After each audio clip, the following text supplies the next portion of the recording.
Learning outcome yang seterusnya is to define and use equipotential lines and surfaces. Okay, equipotential lines and surfaces ataupun boleh di-shortkan kepada ELS.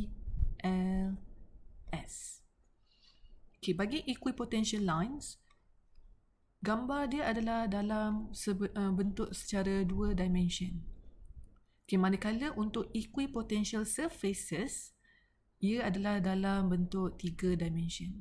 Equipotential line sahaja is in 2 dimension, manakala equipotential surfaces adalah dalam 3 dimension. Okay. Jadi bagi kes lukisan equipotential lines and surfaces, kita akan define and sketch, bukan use. I'm sorry, this is to sketch. Define and sketch. Okay, kita betulkan sama-sama, sketch. Okay, jadi untuk sketching the equipotential lines and surfaces bagi case yang pertama iaitu isolated charge. Okay, so case 1 adalah isolated charge. Okay, kita ambil the first charge is positive charge. Okay, so ini adalah positive charge. Right, so bagi melukiskan equipotential line, kita kena faham konsep di mana apa itu sebenarnya equipotential lines and surfaces. Okay, by definition, maksud equipotential lines and surfaces adalah satu surface yang mana mempunyai potensi yang sama. Okay, saya akan bagi definition di bahagian kanan.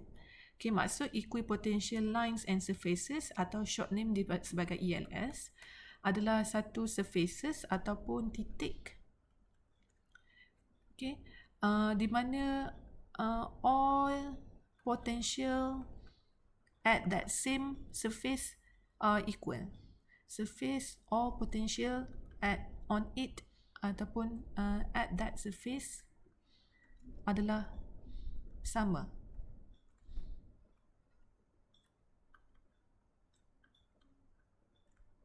Okay. So equi tu sendiri bermaksud sama. Okay, equi ni maksudnya sama. Okay, potential ini refer kepada electric potential which is V. Right, jadi bermaksud pada line ataupun surface yang sama mempunyai potensi yang sama. Electric potential yang sama. Okay, jadi kita akan cuba lukiskan untuk case isolated charge yang pertama dulu. Kita akan recall balik macam mana lukisan bagi electric field. So, electric field bagi positive charge adalah radially outward.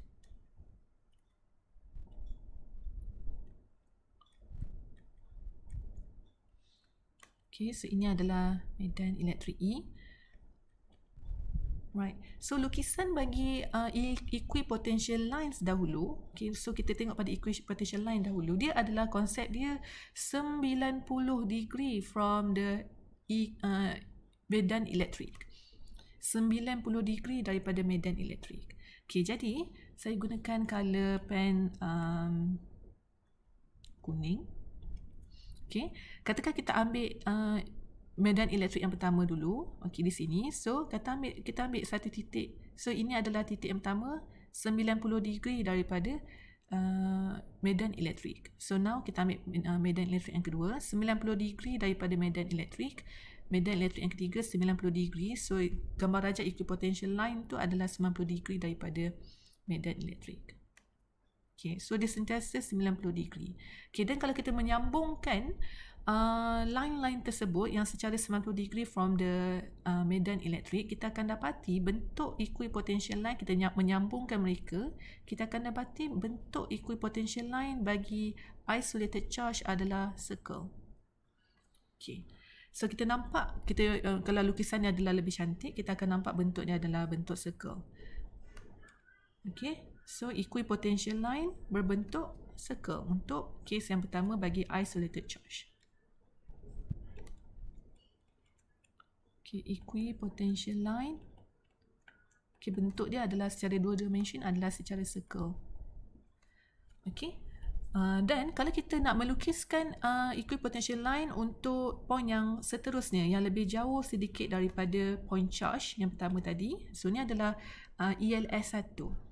Okay, saya labelkan dia sebagai ELS1 yang berwarna kuning. Right, sekarang kita akan sekali lagi melukiskan ELS tetapi pada jarak yang lebih jauh sedikit daripada ELS1 tadi. Okay, so konsep juga di sini adalah kita faham antara kaitan potensi dengan E, di mana potensi itu digunakan untuk mengaruhkan medan elektrik. Jadi berdekatan dengan point charge, medan elektrik dia besar. Bermaksud the concentrations of line yang berwarna hijau semakin hampir dengan point charge tu adalah lebih rapat-rapat. Kalau semakin jauh daripada point charge, medan elektrik dia lebih rendah, bermaksud potensi juga lebih rendah, bermaksud jarak antara line tersebut juga semakin jarang-jarang. Okay, so disebabkan itu, kita akan lukiskan bagi equipotential line surface yang kedua, equipotential line sahaja yang kedua, jarak dia akan lebih jauh sedikit daripada equipotential line yang pertama.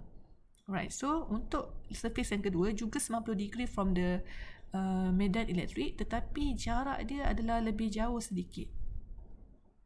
So ini adalah lukisan ELS berbentuk circle untuk ELS yang kedua. So ni ELS1, saya labelkan ni ELS2. Okay, dan didapati jarak 1 dengan 2 tu semakin besar dia punya jarak berbanding 1 dengan charge point. Okay, now kita kalau lukiskan ELS yang ketiga, kali ni potensi dia semakin rendah dan medan elektrik dia juga semakin rendah. Sebab apa? Sebab semakin jauh daripada point charge. Jadi lukisan dia juga semakin jarang. Okay, so ini adalah ELS yang ketiga. So dia punya jarak pun lebih jauh daripada point charge. Okay, kita tak boleh samakan lukisan antara ELS tersebut dengan diameter yang sama. Tidak boleh. Okay, kita kena menampakkan di mana ELS tu lebih jauh-jauh, jarang-jarang dia punya jarak antara ELS1, ELS2 dengan ELS yang ketiga. Okay, diameter dia, penambahan diameter dia akan semakin meningkat. Dia tak seimbang. Dia punya penambahan diameter dia tak seimbang. Diameter apa? Diameter of ELS. Diameter of ELS tu maksudnya from the center to the ELS1. Okay, diameter dia tak sama dengan penambahan from the center to the ELS2. So jarak-jarak dia semakin besar, semakin bertambah. Okay, jadi bagi surface ELS1, 2 dengan 3, mereka ada nilai-nilai V yang berbeza. Okay, katakan saya bagi satu nilai. Okay, saya bagi satu nilai di mana untuk ELS1, okay, katakan ELS1 titik dia di sini, iaitu titik A. Okay, so katakan ELS1 nilai potensi V dia adalah paling besar sebab dia paling dekat dengan positive charge. Jadi katakan sebagai nilai dia 100. Okay, 100 joule per coulomb. Okay, dan nilai dia positif sebab dia adalah dekat dengan positive charge. Okay, bermaksud VA juga akan sama nilai dengan 100 joule. Kenapa? Sebabkan titik A berada pada ELS1.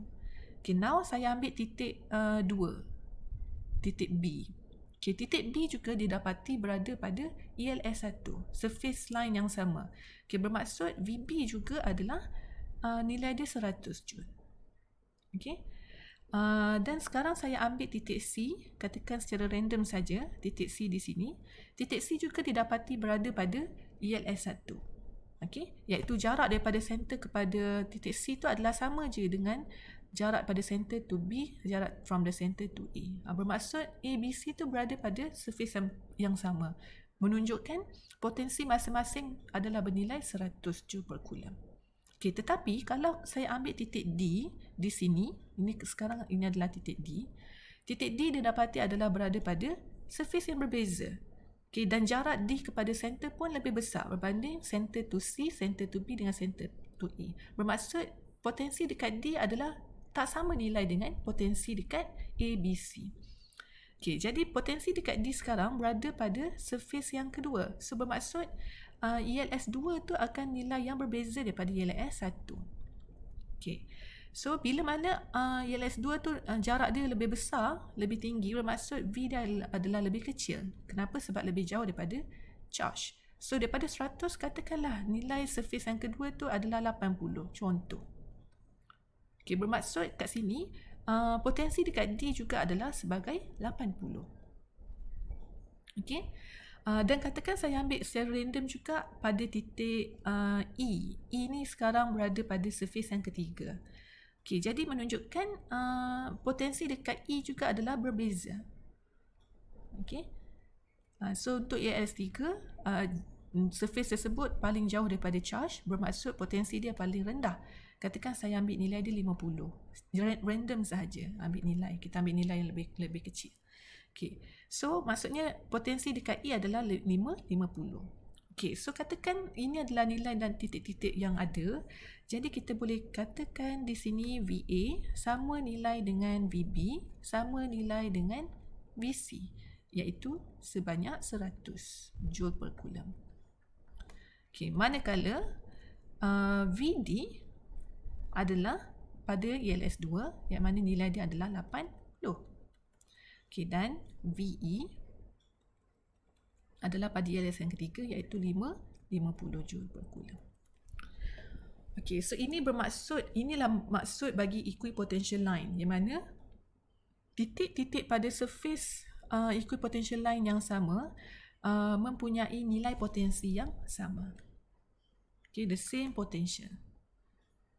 Okay, potential dia adalah sama bagi setiap titik di surface yang sama. Okay, jadi kalau kita fahamkan daripada 3 dimension, untuk equipotential surface pula, equipotential surface beza dengan line tu adalah dalam 2 dimension, tetapi untuk surface tu adalah gambaran bagi 3 dimension.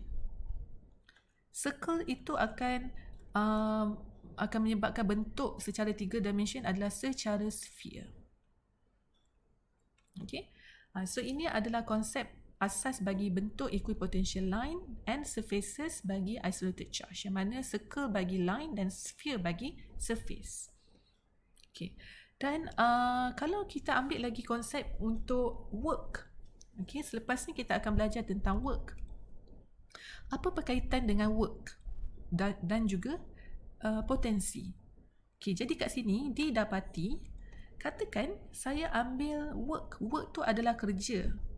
Saya nak buat kerja daripada titik A kepada titik B.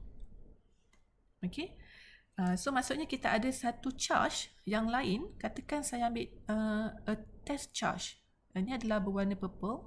Ini adalah positive test charge yang berwarna purple, Q. Yang besar warna merah tu adalah point charge. So katakan saya gerakkan a test charge daripada A pergi ke B. A ke B adalah sama surface dia, iaitu surface 1. Okay, jadi kalau saya buat kerja daripada A ke B, didapati mengikut konsep of work ada kaitan dengan V. Okay, di mana konsep asas bagi work done adalah Q test charge yang digerakkan pada 2 titik yang berbeza darabkan dengan V. Okay. Right, so ini adalah konsep work done, kaitan dengan potensi. Okay, kalau saya balik kepada contoh tadi, so kalau saya nak gerakkan test charge daripada A ke B, didapati test charge yang digerakkan tu yang bernilai Q, yang berwarna purple, digerakkan daripada A ke B. So VAB adalah VA tolak VB. Okay, dan bila nampak pada nilai potensi dekat A adalah 100. Okay, jadi apa nilai test charge sekalipun, kita darabkan dengan VA which is 100, tolakkan dengan VB. VB juga adalah pada surface yang sama, which is same potential, which is 100. Okay, kita akan nampak di mana work tersebut akan memberi nilai 0 Joule. Okay, kat mana lagi kerja yang dilakukan yang akan memberi 0 work? Okay, jawapannya adalah jika saya gerakkan juga, katakan test charge yang sama tadi saya gerakkan daripada B ke C pula. Okay, so now initial dekat B, final dia dekat C. Tapi B ke C adalah potensi yang sama. Okay, bermaksud VB tolak VC, potensi dia yang sama, iaitu masih 100 Joule. VB adalah 100, VC juga adalah 100. So, potensi yang sama yang digerakkan akan memberi nilai 0 Joule. Okay.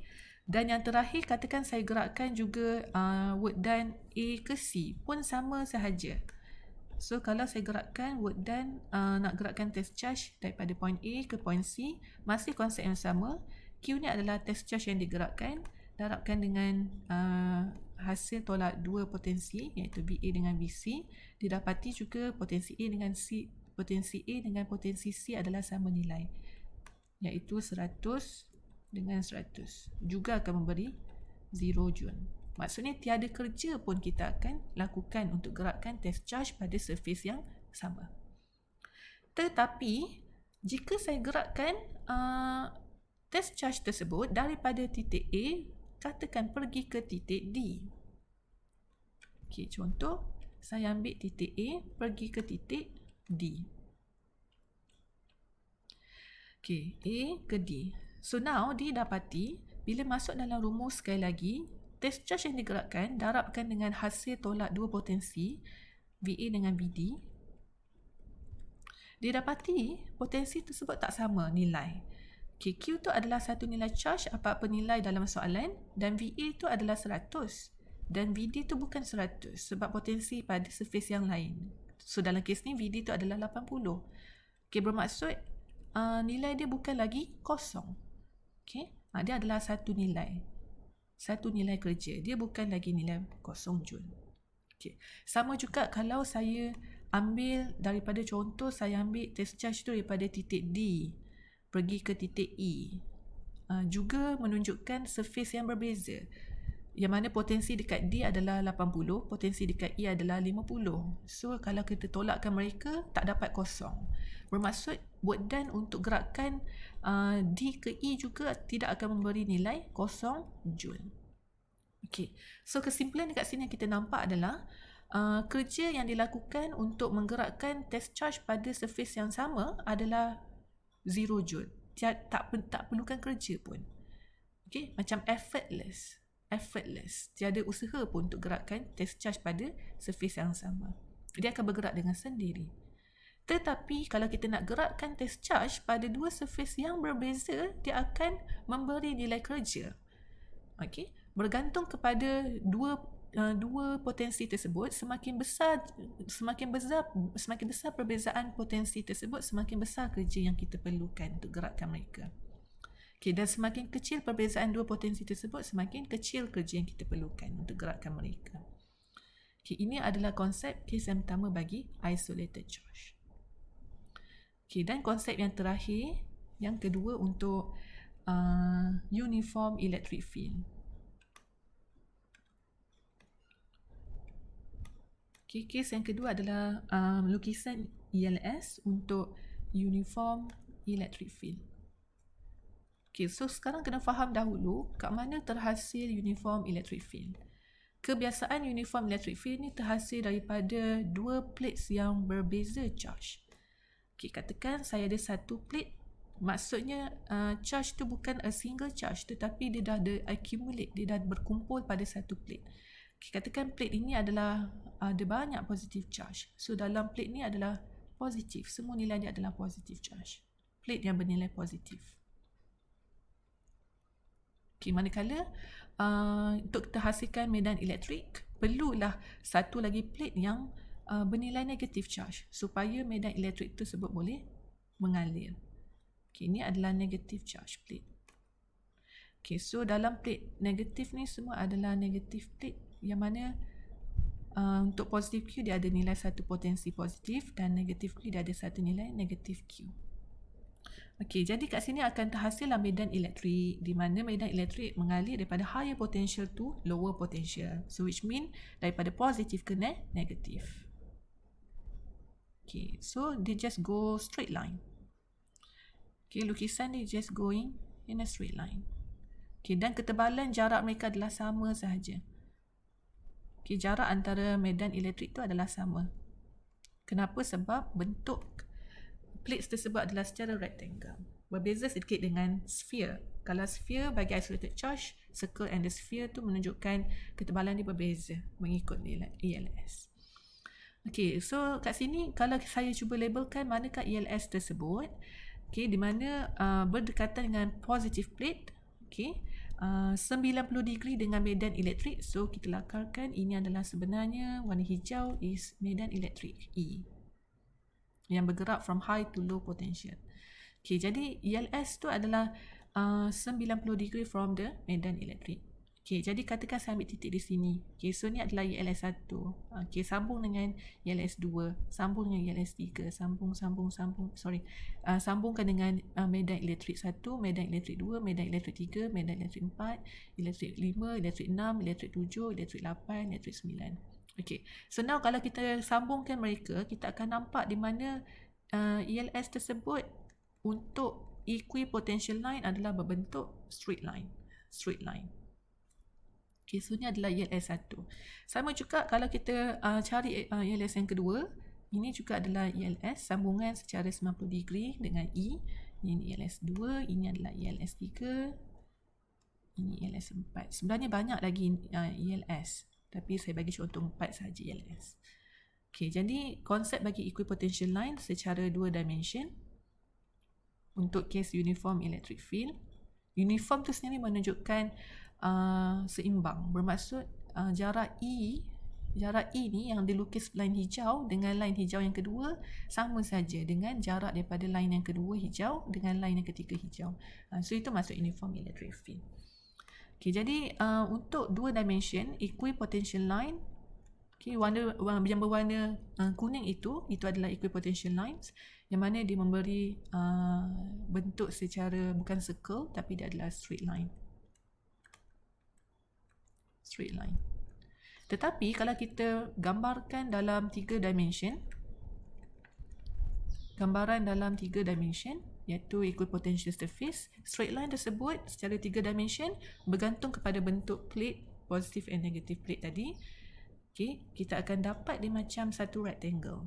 Okay, kalau kita nampak dalam bentuk 3 dimension, sebenarnya plate ni adalah bentuk rectangle. Okay, sama juga dengan positive plate, dia adalah sebenarnya berbentuk rectangle. Bermaksud equipotential line tersebut juga secara dimension adalah 3 dimension adalah dalam rectangular shape. Okay, so bentuk dia adalah rectangle. Okay.